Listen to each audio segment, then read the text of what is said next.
Today's video is sponsored by Audible. The signature defining feature of the Nintendo Switch is its ability to go between being a portable handheld system or an at-home big screen TV gaming console. But this isn't the first time Nintendo's actually messed with this idea. They had a similar concept way back in the 90s, which brought handheld gaming to your TV with the Super Game Boy.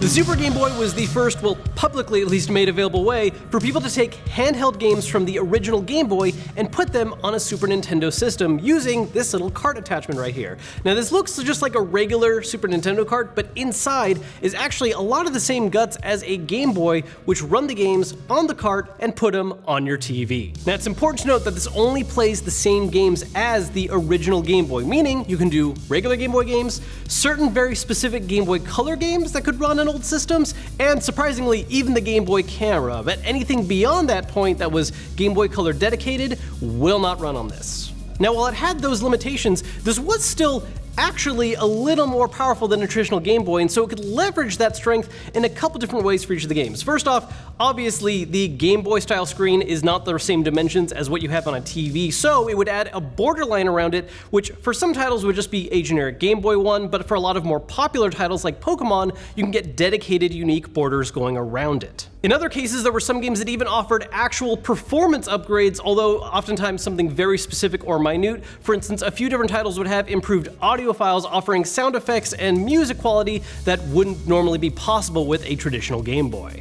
It's also interesting to note that because this was a little more powerful, a lot of games also ran ever so slightly faster on the Super Game Boy than they would on a normal one. You wouldn't be able to notice it normally, but side by side, there is just that slight increase in speed.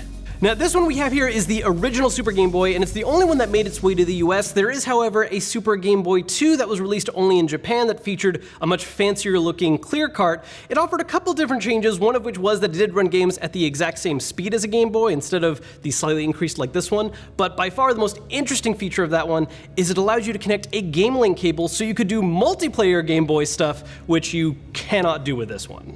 Before moving on, I want to take a second to thank today's sponsor, Audible, for making this video possible. Get your first audiobook free when you try Audible for 30 days by visiting audible.com/Kevin Kenson or texting Kevin Kenson to 500-500. Audible is the place to get your audiobook fix. They have an incredible number of different audiobooks to choose from. As a member, you get 1 credit every month to get one of your choice, along with 2 Audible originals, exclusive audiobooks from celebrated authors that you can't find anywhere else. Right now, I'm listening to Blood, Sweat, and Pixels, an audiobook that's a compilation of interviews with the developers behind some of my favorite games like Pillars of Eternity and Shovel Knight, giving a really in-depth look behind what the game dev experience is really like. Make sure to check it out and give Audible a try by visiting audible.com/Kevin Kenson or texting Kevin Kenson to 500-500. Now, the Super Boy is not the only system from this time that messed with the concept of bridging the gap between portable and TV games. For instance, something we've talked about before is the Sega Nomad, a Sega system that instead of bringing portable games to TVs, brought TV games to handhelds, allowing you to play Sega Genesis games on the go, and even supported an AV out so you could still play on TV, which is really close to the concept of a Switch. When it comes to Nintendo, the Super Game Boy isn't the only example of this either, by the way. It was the first one made publicly available via retail, but before that, they actually had another peripheral called the Wide Boy made for the Famicom in Japan that allowed people to use the Game Boy games on the Famicom. And the whole goal of this was that so developers had a way to test and mess with games and see them on a large screen instead of having to constantly strain their eyes looking at a tiny Game Boy screen all the time. After the Super Game Boy, there were a couple of other peripherals that kind of walked that line as well. The N64 had the Wide Boy 64, again, something not made publicly available, but it was also used by members of the media to give them a way to capture footage or screenshots of games. And there was a very limited option for N64 in the form of the Transfer Pack, something that was used specifically for Pokemon Stadium that would allow players to also play specific Pokemon games on their N64. Now, the last peripheral of this style that Nintendo actually released was the Game Boy Player. Now, this one was another one for retail and was designed for the GameCube. Plug the new Game Boy Player into your Nintendo GameCube. It was really interesting because it actually had an attachment that went on the bottom of the system, allowing you to plug in Game Boy games, including all the way up to Game Boy Advance, and then you had to play an actual specific disc in the GameCube to make it work. Fun fact, because of this two-part system, if you look for these on eBay right now, the attachment alone is only about 20 bucks, but if you want the disc, it's actually a lot more because people kept losing them or breaking them. The full combo can go easily over 100 bucks.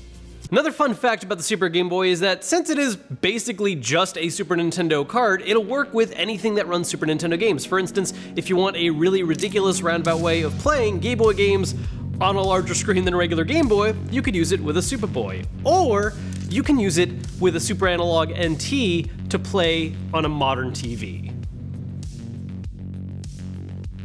So to demonstrate it actually working, we right now have it booted up with Pokemon Red, and since that is one of those games that was kind of the midpoint between the original Game Boy and the Game Boy Color, you get some little additional effects on the Super Game Boy. Namely, there's actually some different color options.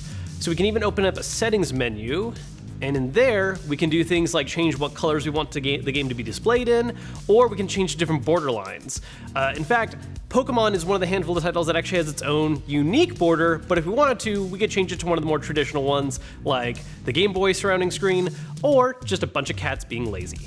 So with this setup, we are able to just play old school original Game Boy games featuring a little bit extra color in this case, and play it just like a home console game on Super Nintendo, and it surprisingly looks really, really good. And what's interesting about this too is how, for its time, this gave you the ability to switch between the two methods however you like, just like now with the Switch. I mean, the way the Switch does it is it's one unit that, either connects to a TV or has it on its own.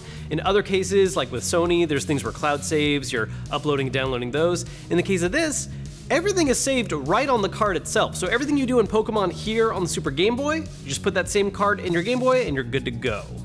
And really, when you look at something like this, you kind of realize this might actually be the starting point and even the inspiration for Nintendo to explore the concept of switching between two methods, because they've done it before. It's just nowadays you have the awesome idea of bringing the console experience into a convenient handheld as opposed to taking little GBA graphics and putting them on a big old TV.